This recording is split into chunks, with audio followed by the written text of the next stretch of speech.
안녕하세요. 저는 올해 40을 간 넘긴 여자이고 5살짜리 아들 하나를 키우고 있는 엄마입니다. 얼마 전 이혼을 했고 이제는 세상에서 말하는 돌싱이 되었습니다. 놀라운 건 이혼이라는 과정이 제가 생각했던 것보다 훨씬 힘들지 않았다는 점입니다. 서류에 도장 찍는 순간 어쩌면 몇 년 동안 제 몸을 조여오던 쇠사슬이 풀린 듯한 기분이었습니다.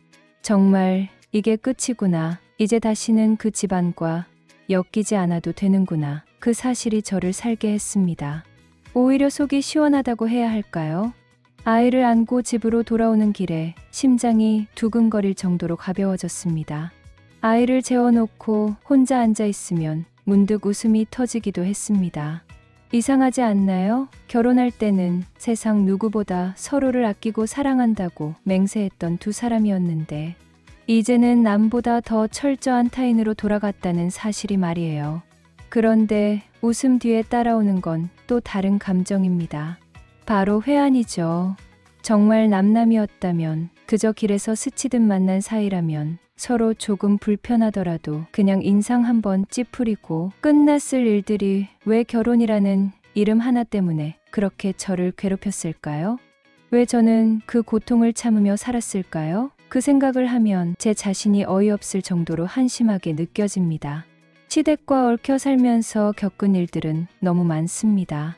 특히 시부모님 아니 이제는 그저 남의 집 어른일 뿐인 사람들이겠죠. 그 사람들은 제 일거수일투족을 마음에 들어 한 적이 없었습니다. 제가 무슨 옷을 입는지, 상에 반찬이 몇 가지 올라왔는지, 심지어는 아이에게 어떤 말을 쓰는지까지 꼬투리를 잡고 지적했습니다. 어디서 그런 버릇을 배웠냐? 애 엄마가 돼서 말투가 그게 뭐냐 같은 말들이 제 귀에 모처럼 박혔습니다. 처음엔 노력했습니다. 더 잘하려고, 더 맞추려고 저 자신을 깎아내렸습니다. 하지만 돌아오는 건 칭찬이 아니라 또 다른 잔소리, 그리고 막말뿐이었습니다. 지금 와서 돌이켜보면 더 화가 치미는 건 그런 상황에서도 제가 어버이날이라고 돈을 들고 찾아가 식사를 대접하고 봉투를 내밀며 잘 지내세요라고 웃던 제 모습입니다. 왜 그랬을까요? 도대체 무엇 때문에 저는 그동안 그 사람들에게 잘 보여야 한다는 강박에 묶여 있었던 걸까요? 진심으로 제 자신이 몸서리칠 정도로 싫습니다. 그때 제 마음속에서는 수백 번, 아니 수천 번도 더 이게 맞나? 나는 왜 이렇게 살지? 질문이 올라왔습니다. 그런데도 저는 그 답을 외면했죠. 그냥 가족이니까, 결혼했으니까, 시부모니까 이런 이유로 제 감정을 억눌렀습니다. 이제는 끝났습니다. 그 모든 굴욕과 모멸을 삼키던 시절은 지나갔습니다. 그런데 아이러니하죠? 이혼을 하고 나서도 가끔 그 기억들이 저를 덮칩니다. 문득 생각나면 화가 치밀어 오르고 심장이 쿵쿵 뛰면서 손끝이 차가워집니다. 다 끝난 일이지만 그 순간의 감정은 여전히 제 안에서 생생합니다. 저는 이제야 깨달았습니다. 결혼이라는 이름 하나가 얼마나 많은 사람을 속이고 묻고 파괴하는지 말이에요. 그 모든 시간을 견디느라 지쳐버린 제 자신이 지금은 그저 조용히 제 삶을 회복하길 바랄 뿐입니다. 제가 시댁 때문에 힘들어하는 걸 남편이 모른 척한 건 아니었습니다. 그는 누구보다 잘 알고 있었습니다. 그런데도 독감에 걸려 열이 펄펄 나는 저를 향해 그 사람은 송기를 내민 게 아니라 멱살을 잡듯 강제로 일으켜 세웠습니다. 가야 돼. 오늘은 어쩔 수 없어. 그렇게 말하며 저를 시댁으로 데리고 갔습니다. 저는 몸이 부서질 것처럼 힘들었지만 반항할 기운조차 없었습니다. 그때 저는 이미 너무 지쳐 있었으니까요. 해열제를 삼키고 땀으로 젖은 옷을 갈아입으며 시댁에서 밥상을 차렸습니다. 설거지를 하고 쓰레기를 치우고 거실을 정리하는 제 손끝은 파르르 떨리고 있었습니다. 머리는 깨질 듯 아팠고 열 때문에 눈앞이 아득하게 흔들렸습니다. 그런데 시부모님은 어떻게 하셨는지 아세요? 저를 본 그 사람들은 단 한 번도 괜찮으냐는 말을 하지 않았습니다. 어디가 아픈지, 무엇이 힘든지 묻지도 않았습니다. 그들의 눈에는 저는 그저 며느리일 뿐이었습니다. 숨이 가빠지고 심장이 쿵쿵 뛰는 그 순간에도 저는 묵묵히 밥그릇을 옮겼습니다. 마음속에서는 이런 생각이 들었습니다. 내가 지금 뭘 하고 있는 거지? 나는 왜 이 자리에 앉아 있어야 하지? 그때 저는 깨달았습니다. 이 사람들은 인간성 자체가 없는 사람들이구나. 단순히 시부모라서 미운 게 아니었습니다. 누군가가 아파도 힘들어도 그걸 외면하는 건 가족의 행동이 아니었습니다. 그런데 그게 이 집안의 당연한 풍경이었습니다. 저는 억울하고 분노했고 심지어 제 자신이 비참했습니다. 그런 일들이 반복되면서 저는 시댁에 가는 횟수를 조금씩 줄였습니다. 처음에는 일주일에 한 번이었죠. 그게 2주에 한 번이 되고 결국 한 달에 한 번으로 줄었습니다. 하지만 그때부터 남편은 저를 향해 화살을 쏘기 시작했습니다. 넌 왜 정성이 없냐? 넌 왜 내 부모님을 모시고 살 생각을 안 하냐? 그는 저를 원망했습니다. 제 몸이 무너져도 제 마음이 부서져도 그의 눈에는 자기 부모밖에 없었습니다. 그 남자는 3대 독자였습니다. 귀하게 자란 아들이었죠. 부모에게서 제대로 혼나본 적도 없이 자란 사람이었습니다. 그랬기에 그는 당연하게 생각했습니다. 내가 움직이지 않아도 누군가가 다 해줄 거라고. 그 누군가가 바로 저였습니다. 그런데 더 기가 막힌 건 따로 있었습니다. 그는 저에게 시댁에 가서 봉사하라고 끙 떠밀면서도 정작 본인은 저 없이 시댁에 가지 못했습니다. 혼자 시댁에 가서 부모님과 시간을 보내는 건 상상도 못하는 사람이었죠. 심지어 제가 출산 후 조리원에 있는 동안에도 그는 집에서 혼자 지내면서 시댁에는 단 하루도 가지 않았습니다. 혼인신고를 하기 전 시어머니의 본색이 드러났던 그때 말입니다. 그 사람의 말과 행동에서 이상한 점을 처음으로 느꼈습니다. 저는 그때 남편에게 조심스럽게 말했죠. 이 결혼 다시 생각해야 하는 거 아닐까? 남편도 흔들렸습니다. 그 순간 저희는 정말 갈라설 뻔했습니다. 그런데 왜 그때 끝내지 않았을까요? 지금까지 수도 없이 자문합니다. 그때 결단을 내렸다면 내 인생은 얼마나 달라졌을까요? 땅을 치며 후회하는 일이 이토록 많을 줄 그때는 몰랐습니다. 남편은 말했습니다. 엄마는 그냥 원래 그래. 시간이 지나면 괜찮아질 거야. 그리고 시아버지는 만류했습니다. 부부 사이에 문제 없는 걸 왜 끝내려고 하니? 그 한마디가 저를 붙잡았습니다. 솔직히 그때는 남편과의 관계에는 큰 문제가 없었으니까요. 저는 결국 눈을 감았습니다. 그 선택이 얼마나 큰 대가를 치르게 될지 알았다면 절대 그러지 않았을 겁니다. 결혼 후 시어머니는 더 이상 가면을 쓰지 않았습니다. 본색이 완전히 드러났죠. 어느 날 시어머니는 제 앞에서 태연하게 이런 말을 했습니다. 내가 힘들게 야근하며 번 돈, 그거 우리 아들이 성인 될 때까지 키운 비용을 갚는 거다. 저는 그 순간 귀를 의심했습니다. 아니, 결혼은 둘이 하는 건데 왜 제가 양육비를 갚아야 하죠? 이게 말이 됩니까? 그런데도 저는 그 돈을 줬습니다. 거절하지 못했습니다. 어린 나이에, 아직 세상을 잘 모르는 나이에 저는 그저 가정의 평화를 위해 고개를 숙였습니다. 지금 돌아보면 그때의 저는 정말 한심했습니다. 스스로를 욕합니다. 바보 같은 년 왜 그때 입을 다물었을까요? 결혼 준비를 하던 때도 마찬가지였습니다. 시어머니는 저희 부모님께 요구했습니다. 그것도 은근히 그러나 분명한 압박이 담긴 말투로. 모든 친척들한테 예단을 챙겨야 해. 현물로 해야지. 그래야 체면이 서지. 저는 멍했습니다. 양가의 합에 그런 건 없었습니다. 그냥 일방적인 요구였죠. 그럼에도 제 부모님은 결국 다 맞췄습니다. 멀리 사는 친척들까지 챙겨서 예단을 보냈습니다. 그날 제 남동생이 무거운 예단을 들고 시댁을 찾아갔습니다. 그런데 그 집에서 어떤 대접을 받았는지 아세요? 물 한 잔조차 주지 않았습니다. 제 친동생이 땀을 뻘뻘 흘리며 내단을 내려놓는데도 그들은 무심했습니다.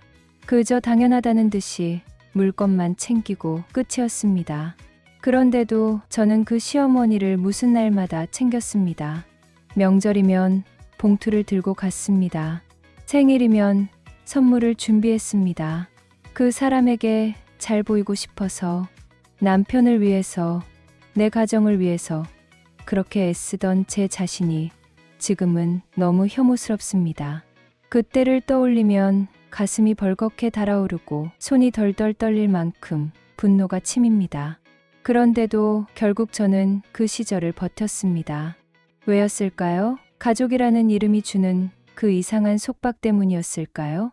아니면 남편에 대한 마지막 기대 때문이었을까요? 결혼 3년 만에 아이가 생겼습니다. 그 소식을 알렸을 때 저는 너무 기뻤습니다. 그런데 진짜 놀라운 건 그 다음이었습니다. 아이의 성별이 아들이라는 걸 시어머니께 말씀드리자 그동안 저를 그렇게도 무시하고 얕잡아 보던 그 사람이 돌변했습니다.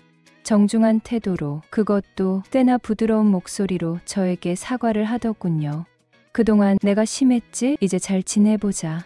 저는 그 순간 잠깐이나마 기대했습니다. 아, 이제는 사람 대접을 받으며 살 수 있겠구나.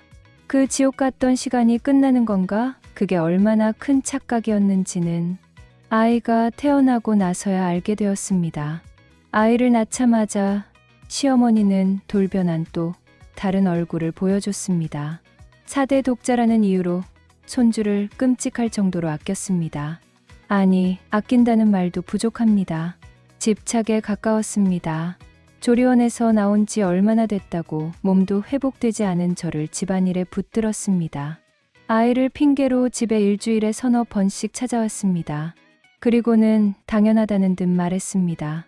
밥 차려야지. 손주 보고 밥 한 끼 못 먹고 가라는 거야? 저는 산후통에 시달리면서도 부엌에 섰습니다. 몸은 고통스러웠고 마음은 무너졌습니다. 왜 나는 아직도 이 사람들의 명령을 들어야 하지? 왜 나는 내 집에서조차 쉬지 못하지? 이런 질문이 머릿속을 맴돌았지만 그때마다 아이를 보며 마음을 달랬습니다.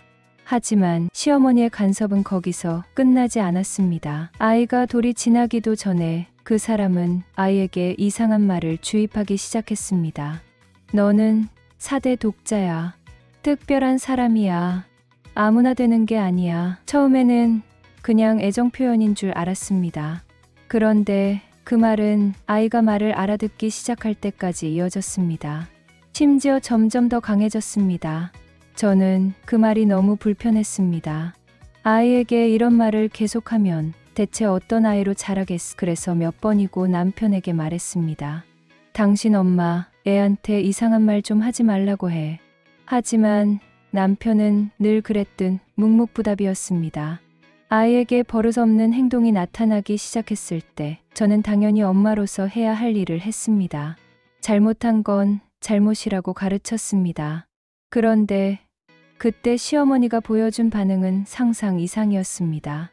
아이를 혼내는 제 손목을 낚아채듯 잡더니 얼굴을 일그러뜨리며 소리를 질렀습니다. 내가 뭔데 어디서 감히 특별한 아이에게 내까짓게 훈계를 해. 그 순간 제 머릿속은 하얘졌습니다. 심장이 터질 듯 뛰었고 손끝이 덜덜 떨렸습니다. 제 온몸이 분노로 달아올랐습니다. 그때 저는 정말 시어머니의 따귀를 후려칠 뻔했습니다. 아니, 솔직히 말하면 지금도 그때 그 따귀를 날리지 못한 것이 평생의 한으로 남아 있습니다. 그 한 번의 뺨, 그 한 방으로라도 제 분노를 풀었어야 했습니다. 하지만 저는 참았습니다. 왜? 이유는 단 하나, 아이 때문이었습니다. 그 어린 아이 앞에서 추한 모습을 보이고 싶지 않았습니다. 그 순간 제 자제력이 저를 지켜냈지만 동시에 제 심장은 갈기갈기 찢어졌습니다. 집에서 아이가 버릇없는 행동을 할 때마다 저는 이상하게도 시어머니의 얼굴이 떠올랐습니다. 소름이 돋을 정도였어요. 아이가 장난감 하나를 던지거나 자기 뜻대로 되지 않는다고 바닥에 드러눕는 모습을 볼 때마다 제 귓가에는 그 목소리가 울렸습니다. 너는 4대 독자야. 특별한 사람이야. 아무나 되는 게 아니야. 그 말이 아이의 머릿속에 깊게 새겨져 있는 건 아닌지 저는 밤마다 불안했습니다. 엄마인 제가 아무리 노력해도 누군가의 독이 섞인 말은 아이의 마음을 갉아먹는다는 걸 저는 잘 알고 있었으니까요. 남편도 그런 모습을 보며 심각함을 느낀 듯 했습니다. 아이가 또래 아이답지 못한 행동을 보일 때마다 남편은 잠시 멍하니 아이를 바라보다가 표정이 굳어지곤 했습니다. 저는 속으로 생각했죠.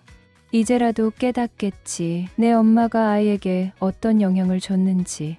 그런데 남편의 입에서 나온 말은 제 예상을 완전히 벗어났습니다.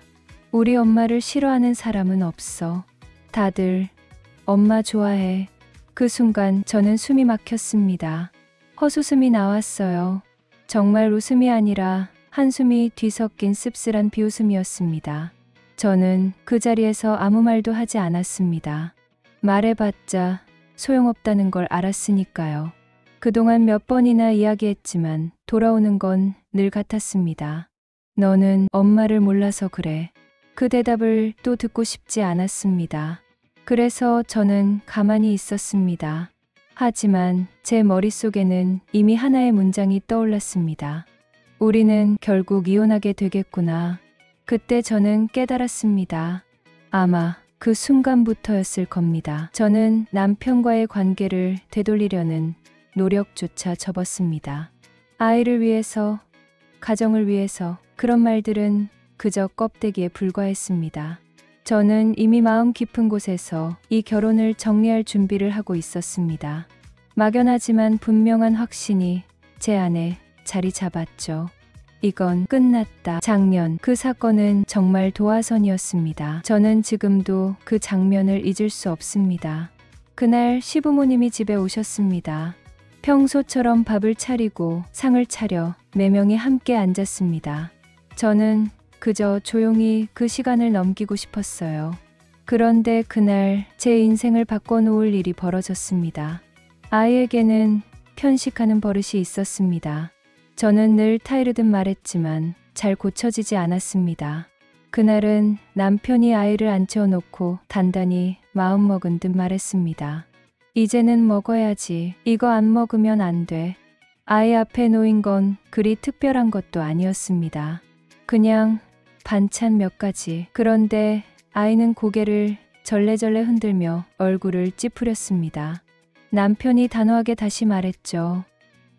목소리가 조금 높아지자 아이는 얼굴이 벌개졌습니다. 그리고 그때 저는 소름이 돋는 걸 느꼈습니다. 아이가 갑자기 소리를 질렀습니다. 고막이 찢어질 듯한 울음과 함께 그 작은 손이 반찬 접시를 덥석 들어서는 그대로 바닥에 내던졌습니다. 반찬이 사방으로 튀고 그릇이 쨍그랑 소리를 내며 깨졌습니다. 순간 정적이 흘렀습니다. 제 심장은 쿵쾅거렸고 손끝이 차가워졌습니다. 이게 내 아이 맞아? 그런데 더 충격적인 건 그 다음이었습니다. 옆에 앉아있던 시어머니가 그 모습을 보고도 아무렇지 않게 웃으며 말했습니다. 애가 싫다는데 뭐 어때? 내가 좋아하는 거 더 해줄게. 그 목소리에 저는 다시 한번 머리가 하얘졌습니다. 그리고 아이는 마치 그 말에 힘을 얻은 듯 행동했습니다. 아이가 의자를 박차고 일어나더니 자신을 위해주려 다가오는 시어머니의 뺨을 그대로 후려쳤습니다. 저는 그 순간 세상이 멈춘 줄 알았습니다. 뺨을 맞은 시어머니는 어땠을까요? 당황했을까요? 아닙니다. 그 사람은 오히려 아이의 손을 꼭 잡고 부드럽게 웃으며 말했습니다. 괜찮아. 내가 특별한 거 할미는 다 아니까. 그 말이 제 귀를 찢는 비수처럼 꽂혔습니다. 저는 온몸이 부들부들 떨렸습니다. 소리라도 지르고 싶었지만 목이 막혀 아무 말도 나오지 않았습니다. 그 순간 깨달았습니다. 이 아이를 더 이상 이렇게 키울 수는 없다는 걸. 남편은요? 남편은 아무 말도 하지 않았습니다. 접시를 치우는 제 손을 바라보다가 그저 한숨만 내쉬었을 뿐이었습니다. 저는 그 한숨이 더 미웠습니다. 그때 제 안에서 뭔가가 뚝 하고 끊어졌습니다. 모든 망설임이 사라졌습니다. 아이의 그 막대먹은 행동을 보는 순간 제 온몸에서 힘이 빠져나가는 것 같았습니다. 숨이 막히고 심장이 철렁 내려앉았. 그런데 그 다음에 들려온 말이 저를 완전히 뒤흔들었습니다. 시어머니가 제게 소리를 질렀습니다. 너는 애를 도대체 저 따위로 키웠냐? 그 목소리는 날카로웠고 뒤수처럼 제 가슴을 찔렀습니다. 저는 순간 피가 거꾸로 솟는 것 같았어요. 그동안 꾹꾹 눌러왔던 분노가 그 자리에서 터졌습니다. 저는 더는 참지 않았습니다. 이를 악물고 시어머니를 똑바로 바라보며 말했습니다. 어머님이 아이를 싸고 돌아서 어머님이 그렇게 특별한 사람이라고 세뇌시켜서 아이가 이렇게 된 거예요. 제 목소리는 떨렸지만 분노로 가득 차 있었습니다. 그런데 시어머니는 제 말을 듣는 순간 얼굴이 벌겋게 달아오르더니 알아들을 수도 없는 욕을 섞어가며 소리를 질렀습니다. 고함이 거실을 가득 채웠습니다. 그 소리는 제 귀를 찢고 뇌를 뒤흔드는 것 같았습니다. 그런데 더 끔찍한 건 남편의 행동이었습니다. 남편은 제 쪽으로 다가오더니 차갑게 말했습니다. 너 지금 뭐 하는 짓이야? 그 말과 동시에 제 뺨에 불이 번쩍이는 듯한 통증이 몰려왔습니다. 남편이 저를 때렸습니다. 저는 순간 멍해졌지만 이내 정신이 돌아왔습니다. 그동안 눌려 살았던 제 모든 자존심이 그 뺨을 맞는 순간 산산조각 나면서 동시에 폭발했습니다. 저는 제 앞에 있던 국그릇을 그대로 들어 올려 남편의 얼굴에 힘껏 부었습니다. 뜨거운 국물이 남편의 얼굴과 옷을 타고 흘렀습니다. 남편이 비명을 질렀지만 저는 멈추지 않았습니다. 이번에는 남편 앞에 놓여 있던 국그릇을 집어 들었습니다. 그대로 시어머니 얼굴을 향해 던졌습니다.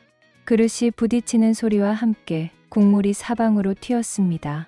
시어머니가 뜨겁다고 난리를 치며 몸을 움츠렸지만 저는 오히려 더 힘이 났습니다. 반찬 그릇, 밥그릇, 제 손에 잡히는 모든 것을 던졌습니다. 시어머니의 얼굴로, 몸으로 끝없이 날아갔습니다. 그 사람의 비명 소리가 제 귀에는 음악처럼 들렸습니다. 남편이 저를 말리려고 달려들었지만 저는 미친 듯이 팔을 휘저으며 그 손길을 뿌리쳤습니다. 그리고는 시어머니에게 달려갔습니다. 그 사람의 머리카락을 양손으로 움켜쥐었습니다. 힘껏 잡아당겨 식탁 의자에서 그대로 바닥으로 내동댕이 쳤습니다. 의자가 넘어지며 바닥에 쿵 소리가 울렸습니다. 저는 멈추지 않았습니다. 그 사람의 머리채를 잡아당기며 소리쳤습니다. 너 따위 년을 어머님이라 부르며 산 세월이 너무 후회돼. 내 인생에서 가장 큰 실수는 너를 가족으로 받아들인 거였어. 제 목소리는 날카로웠고 눈에서는 뜨거운 눈물이 쏟아졌습니다. 그 순간 저는 남편을 똑바로 바라봤습니다. 남편은 아무 말도 못하고 서 있었습니다.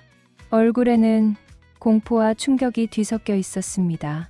저는 그를 향해 침을 뱉듯이 말했습니다. 이혼하자. 목소리가 갈라졌지만 그 한마디는 세상에서 가장 확실한 제 의지였습니다. 놀란 남편이 뭐라고 변명하려 입을 열기 전에 저는 다시 외쳤습니다. 내 아이가 너의 엄마를 닮아가는 거, 그 꼴은 이제 못 봐. 난 끝까지 버티고 참았지만 오늘로 끝이야. 이 결혼 여기서 끝내. 거실은 난장판이 되었습니다. 국물과 반찬이 뒤섞여 바닥은 엉망이었고 공기는 숨이 막힐 만큼 뜨거웠습니다. 하지만 제 마음속은 오히려 이상할 만큼 시원했습니다. 저는 그 길로 아이를 안고 집을 뛰쳐나왔습니다. 발이 떨리고 심장이 쿵쾅거렸지만 멈추지 않았습니다. 아이는 제 품에서 울고 있었고 저는 속으로 다짐했습니다. 다시는 이 아이를 그런 환경에 두지 않겠다. 어떤 일이 있어도 지켜내겠다. 그렇게 친정집 앞에 도착했을 때 그제야 제 다리가 풀리듯 주저앉고 싶었지만 꾹 참았습니다. 문을 열어준 건 남동생이었습니다. 남동생은 제 얼굴을 보자마자 얼굴이 새하얘졌습니다. 누나, 무슨 일이야? 왜 이렇게? 저는 그제야 입술을 깨물며 흐느꼈습니다. 하지만 울 시간도 없었습니다. 저는 부모님과 남동생을 거실로 불러앉히고 그동안의 일을 하나하나 다 얘기했습니다.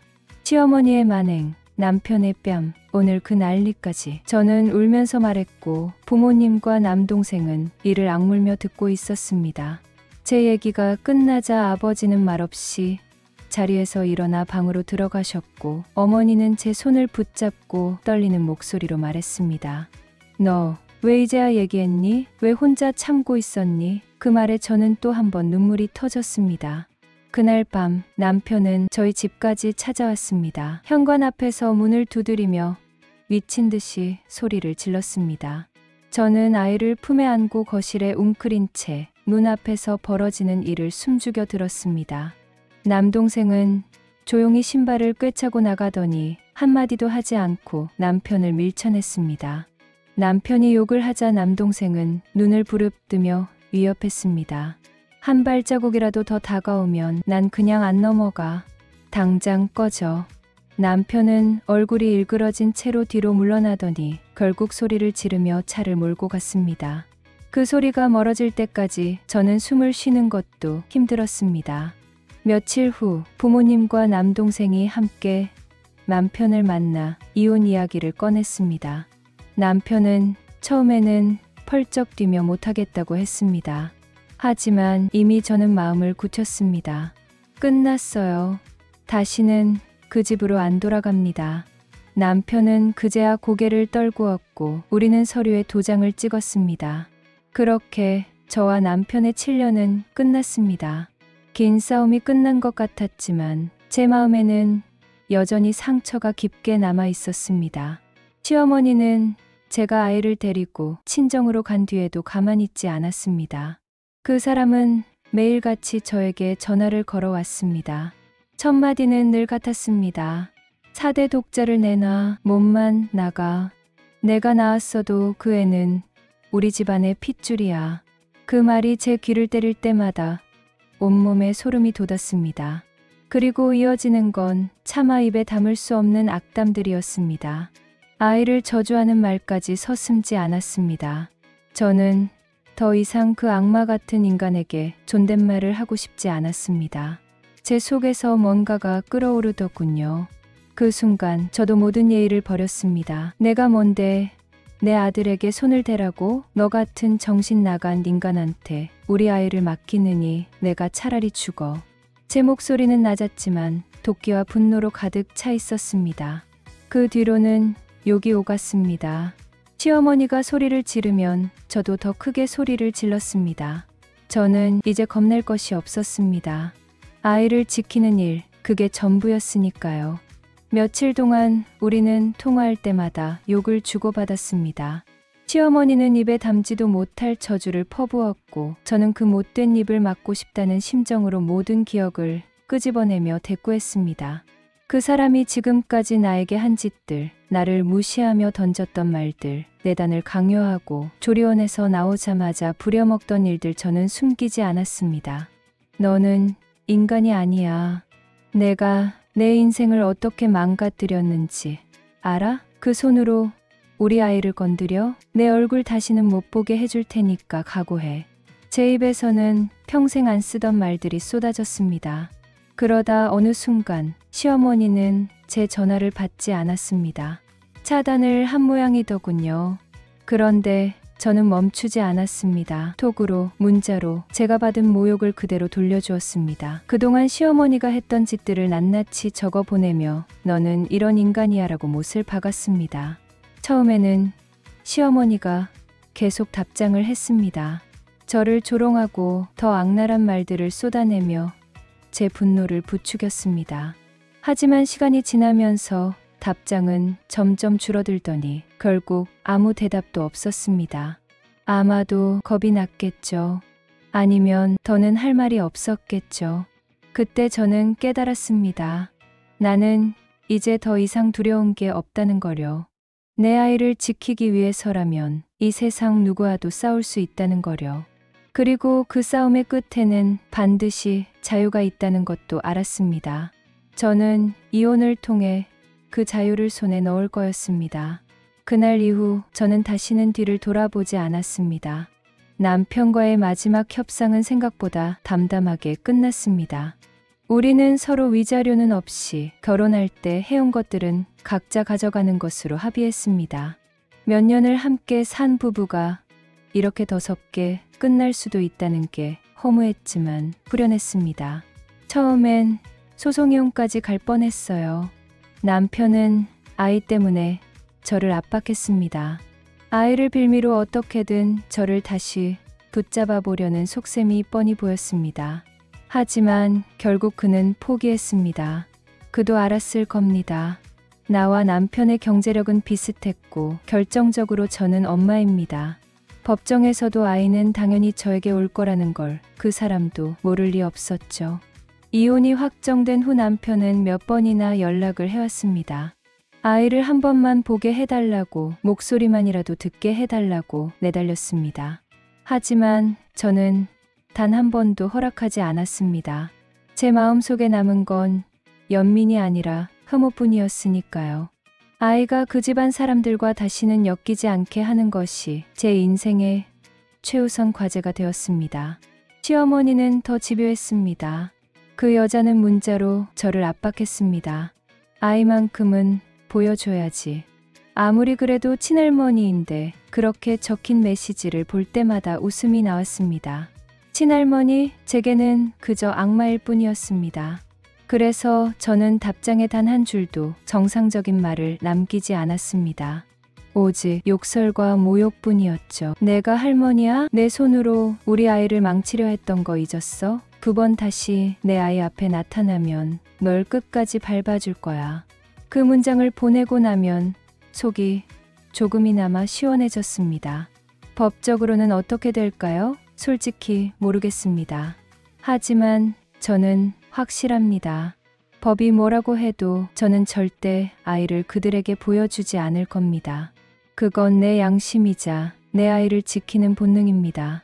남편이 아이 양육비를 준 적은 단 한 번도 없습니다.